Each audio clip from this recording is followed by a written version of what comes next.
Alright, hi Last Cloudians. Welcome to another Last Cloudia video, and on the previous video, I did a first look at the latest characters, Baran and Rebella. So if you have yet to check that out, I'll put that in the link in the description down below. In this video, I'll be going more in depth with Baran on how some of his mechanics work. Well, I got lucky with him this time, thank God. Now, before I begin, I found out that about 75% of my viewers have not subscribed. If you have found this video useful, do click on that subscribe button and even consider dropping a like. Okay, with that said, let's jump right into the video.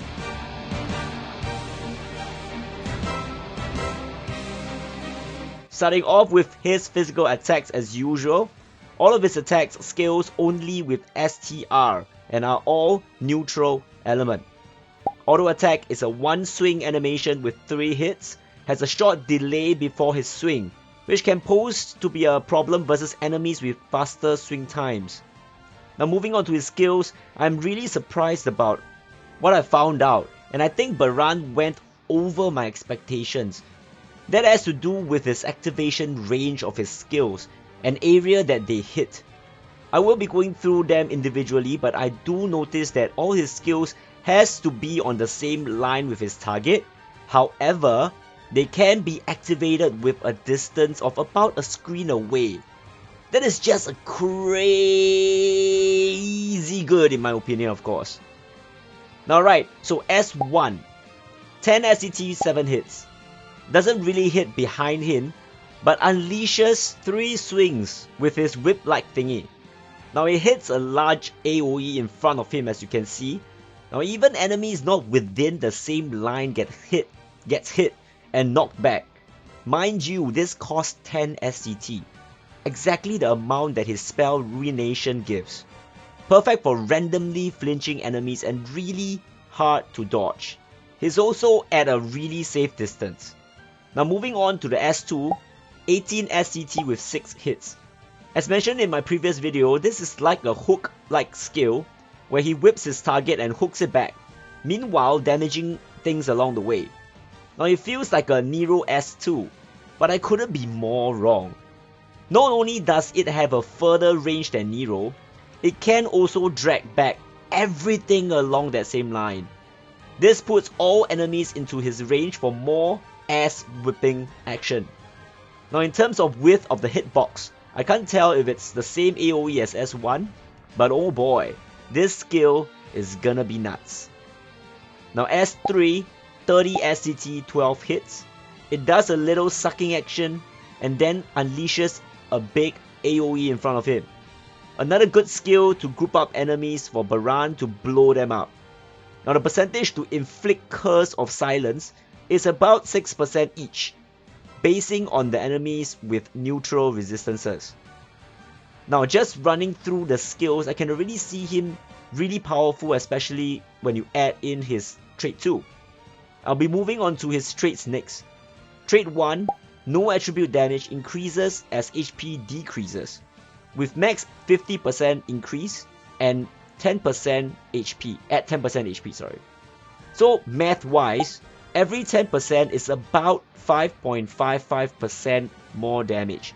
Now at 50% HP, he gets about a 27.78% no attribute damage increase. Now as for trait 2, the part on the HP absorption, it is not guaranteed, so there's a chance tied to it. Also, he cannot heal when he's at full HP.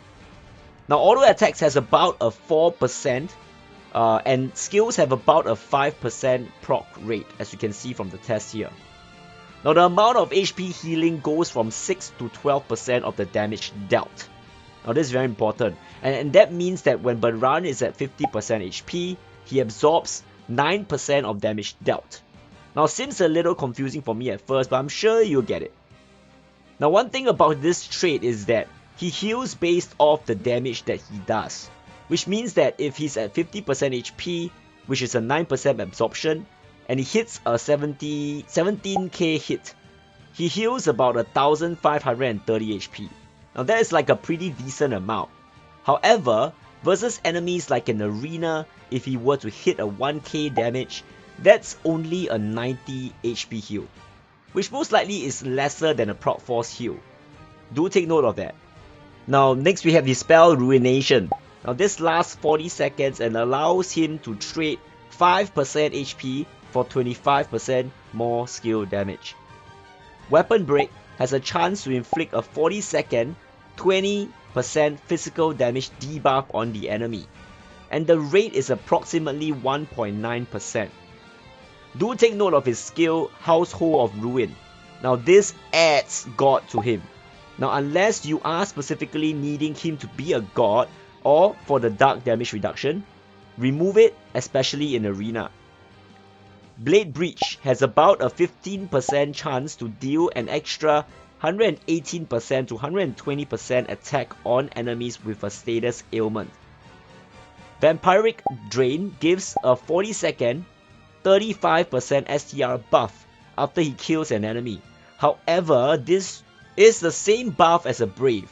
Hence it is exactly like a Grand Brave, but it will override a normal Brave as it's stronger. Zero Theorem's autocast of Ruination lasts 40 seconds, same as casting it, and damage cap lasts permanently. Now as for his paid gear, we have a sword and an armor. For whatever little reputation I have as a last Cloudia content creator, I refuse to pronounce this. Now firstly, it has no element, decent STR of 177, adds 10% to his no attribute attacks, and gives his ultimate a chance to crit. Now obviously, STR wise it cannot be compared to UR, R-Eater rewards or 7-star weapons, and the passives are not super overtuned. But why I would say that this is actually a good weapon is mainly because of it being neutral element. Not only it synergizes with Baran's buffs and no attribute attacks, I see it useful similar to Gen from Dr. Stone, when it comes to Goddess Kiss procs. Looking at his MP consumption, he's quite a heavy drinker. Now 45 MP for Ruination and also having the skill Sharp Eyes, it will be important for long fights for him to be able to maintain his MP. As you all know, Goddess Kiss is one of the few ways of MP regeneration, and it procs off the damage dealt from auto attacks. Hence, to get more gains from it, it's really optimum for him to have a neutral elemental weapon. Now next we have his armor. I'll have to clarify that I do believe that dual wielding is the best for him as a DPS, and I'll be, as unbiased as I can to do this. Right, decent defensive stat on him, which can allow him to survive better, a little buff to his STR also. Now I feel that the main thing about this is on the passive, which is the 10% STR recovery. Now it is a good passive for him as his skills are relatively cheap. It will give him more casts of his skills. Now the magic barrier is not that important in my opinion. Now the curse resist is good, especially in Arena as he is actually weak to curse. Now that would save you for SC. But from my previous statement, I'll probably be dual wielding Baran 99% of the time in PvE. So I'm narrowing down this armor for PvP. Now there can be ways to build a single wield Baran in PvP as possibly a flincher, mainly to stop opponents from using skills. But tests will need to be done to see if it works. Now let me know if you manage to try it and what are the results, alright? Now all in all, this daddy is literally a god. Most perfect unit for me till date. Now with crazy skill animations being all moderately ranged, neutral element, now you don't need Trishula anymore. Now flinch resistance during skill cast deals more damage to enemies at low HP, which increases chances of bursting down opponents. And most importantly, when opponents focus on him and tries to get him down, there is a chance where he will just wipe their ass when he's at low HP. Now I can see the potential flaw in his skills, and that is to stand behind him. So this is something that to counter him in Arena, because all his skills deals damage in front of him. So there is a very little hitbox behind him. So try to make use of that and let me know how it goes. Now I hate to say this, but to be fair to everyone, I have to put it out there that he is just way too good. Now if you are totally new to the game, re-roll for him definitely. Then again, spend responsibly. Alright, so do remember that this is a gacha, and the only thing that's guaranteed is me streaming every Tuesday at twitch.tv/xezonline. Right, I hope you have enjoyed the video, and like, subscribe, and leave a comment on how you think of Baran. Stay safe, and see you in the next video.